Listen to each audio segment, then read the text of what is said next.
It's time for T-shirt on the tube.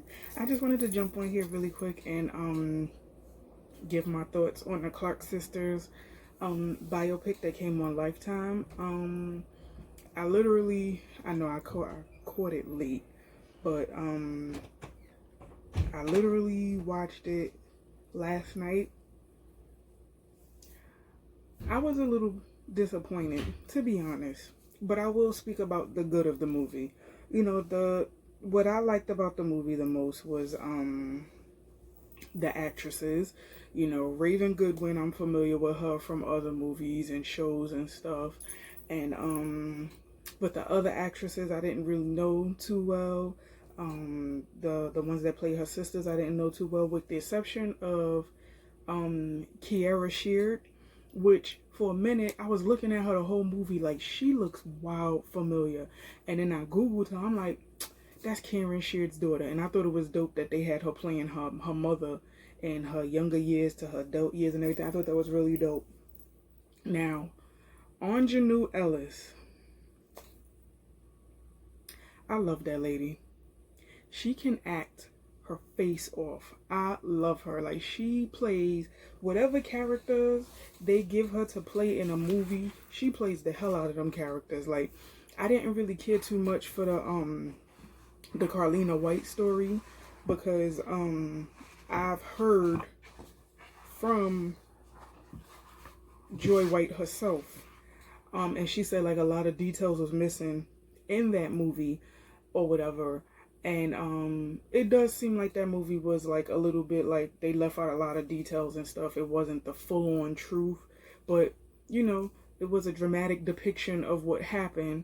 So, but Aunjanue Ellis in the Carlina White story was good. She had a really small role in the Notorious movie, but she played a crackhead who was later rehabilitated and whatever. But like any role they give that lady, she knocks it out the park. So Aunjanue played Maddie Morse Clark, which is the Clark sisters' mom, and the movie started with her. And honestly, I feel like this whole biopic was more so, not to say that it wasn't focused on the Clark sisters, it was focused on their upbringing and their rise to fame and everything, but it was more so based on their mama, because she's the reason why they started the group and everything, because I guess she kept having like dreams and stuff of like harmonies and whatnot, and that's how the movie started. Like, they were singing in the beginning, like in the church, but then it went back to like 1963 when they were like 9 and 10 years old or whatever, and she woke them up at 3 in the morning because she heard a harmony in her dream, and she made them sing it. And then it fast forward to them in the church, and Twinkie is the organ player, so she plays the organ, and her sister, like, they all sing, but her sister sing on stage and Twinkie sings at the piano. So their mom is like, no, she don't play no games. She's a perfectionist. If the harmony ain't right, you got to do it over. You got to fix it. So I appreciated the movie for that. Like, hard work and determination. Like, that's what makes a lot of these boy and girl groups or whatever awesome. Jackson 5, Destiny's Child, all kinds of groups back in the day. There's always that parent that's like really persistent and like really determined and motivated and see potential. They see the belief in their child, so they push them beyond limits. Now, as the girls got older, the one thing I did like about this movie versus the Jackson movie is that at least Maddie, she didn't stop her children from having like social lives or whatever, even though they were in the church more than they were allowed to have social lives or whatever. But she didn't stop them. She didn't stop them from getting married. She didn't stop them from falling in love. I think the only thing that was like really was really like a repetitive thing was the fact that they used to have to sneak out. Like Denise was like the rebel, so she would always sneak out to go hang out with boys and all this other stuff. And there's always that one child that's the rebel that feel like, I want to live life outside of this. And Twinkie was always the responsible, reliable one who did whatever her mother said. She always traveled with Maddie to play the organ and stuff like that. And then after a while, it took a toll on Twinkie, and she told her mother when she got with this guy, she told her mother, I needed my mother, and to me it just seemed like you needed an organ player and blah blah blah. So the acting was good, the singing of course was good. All 5 of them could sing their face off, and I don't think they lip synced. I think they only lip synced when they were in the studio, but I think the whole movie, from what it looked like, they were singing. I don't know for sure, but to me it looked like they were really singing. If they were lip syncing, they did a good ass job with it.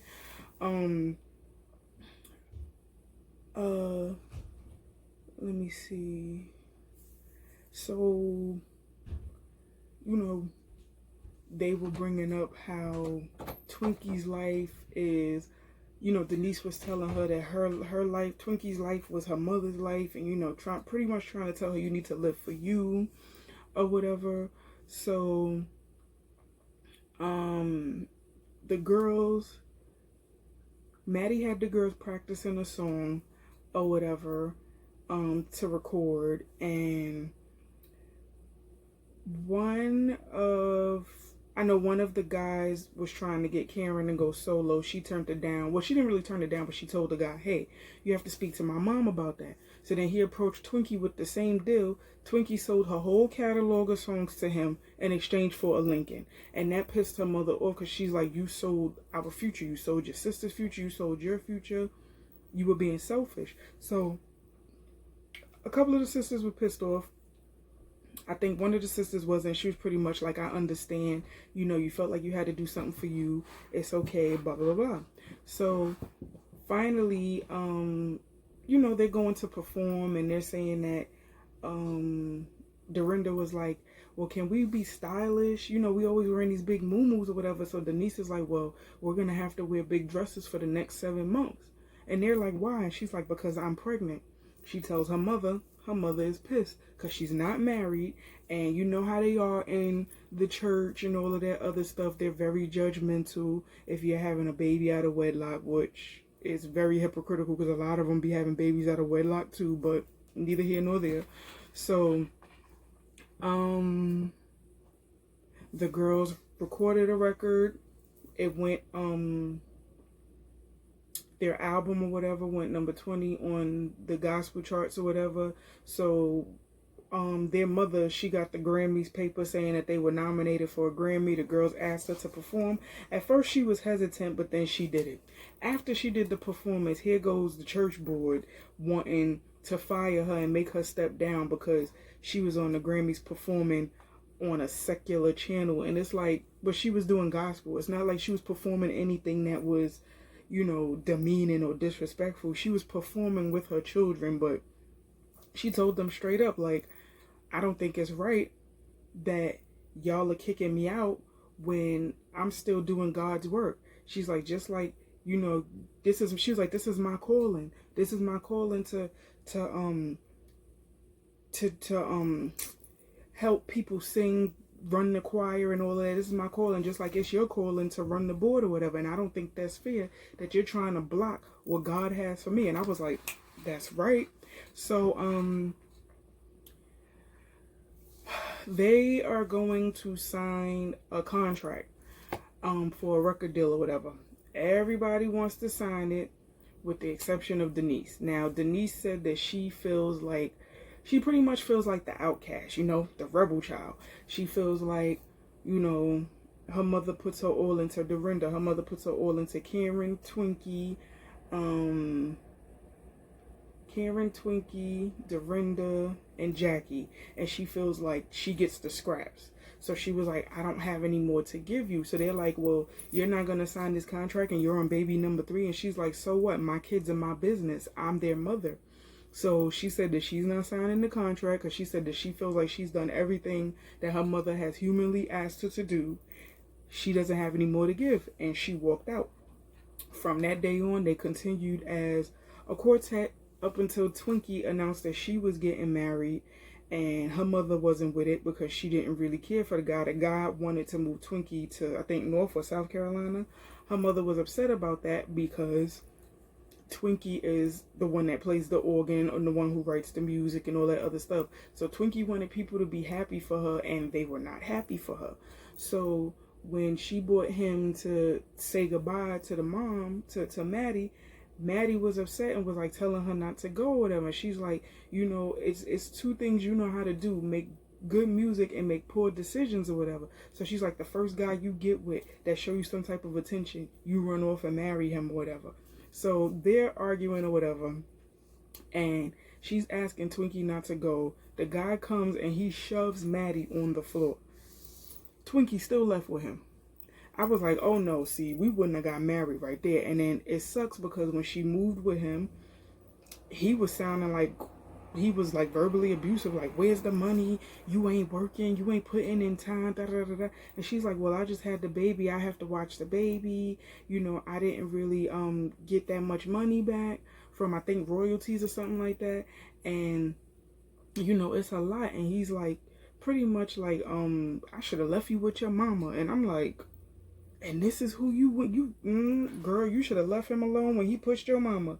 So Maddie feels a little tinge of regret because Denise and Twinkie aren't, you know, she just misses her daughters or whatever. And Jackie is pretty much telling her, listen, you have to, we're all adults now, you have to go off and let us live our lives, blah blah blah.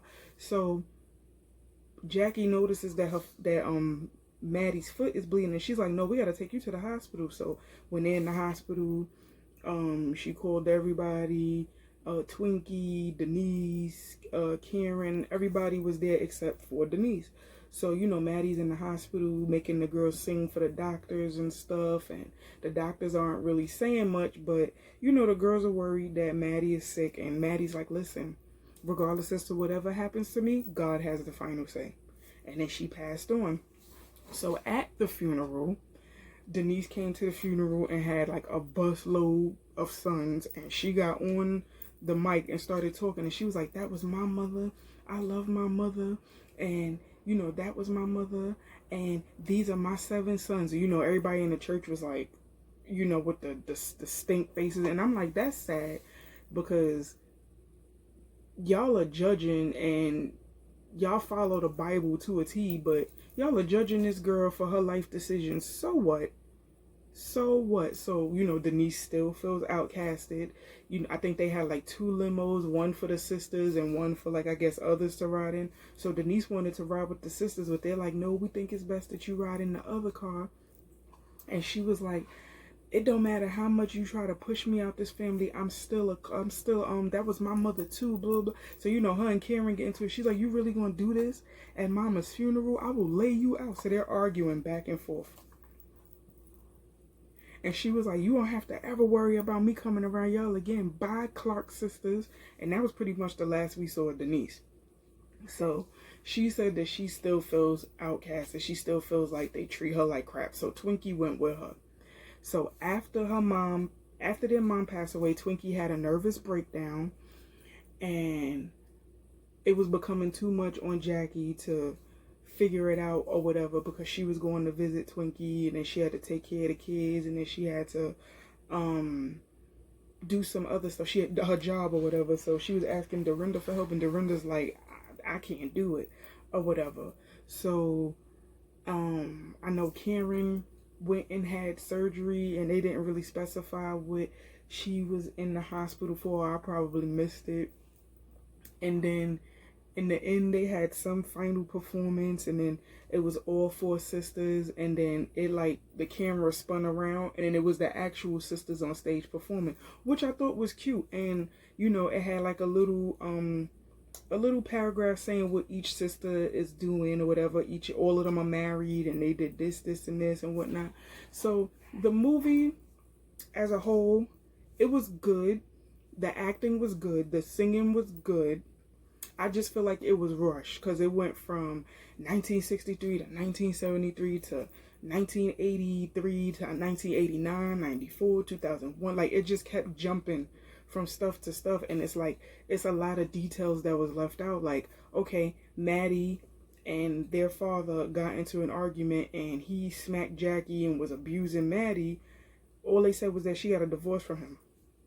Was he still in their lives afterwards?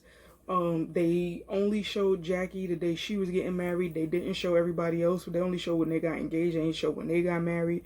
They only showed Denise's kids. Didn't show everybody else's kids. I was trying to understand why Dorinda was on the bridge. It looked like she was about to commit suicide. That's what I thought she was doing. When she was like, it's too much for her. When Twinkie ended up in the hospital, they didn't show when Twinkie divorced her husband or whatever, because I heard that she's married again. She's not married to the same guy.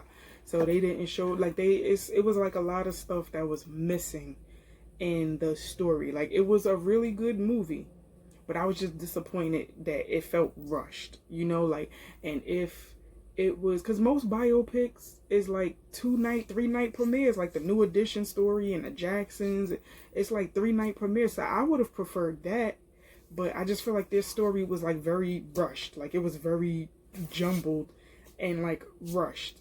So that was my main thing about it. It was rushed and like a lot of details was left out. So that was my main thing about it. Y'all let me know how y'all feel. Again, this is my thoughts, and if you agree, comment below. If you disagree, comment below. Just be respectful either way. Thank you so much for watching. Please don't forget to like, comment, subscribe, and make sure you tell a friend to tell a friend to tell a friend to tell a friend about T-shirt on the tube. Thank you so much for watching. Please remember to stay healthy, stay happy, stay safe, but most importantly, stay home. I appreciate you, and I will see you in the next video. Later. What are you waiting for? Don't forget to like, comment, and subscribe. Thank you so much for watching. Later.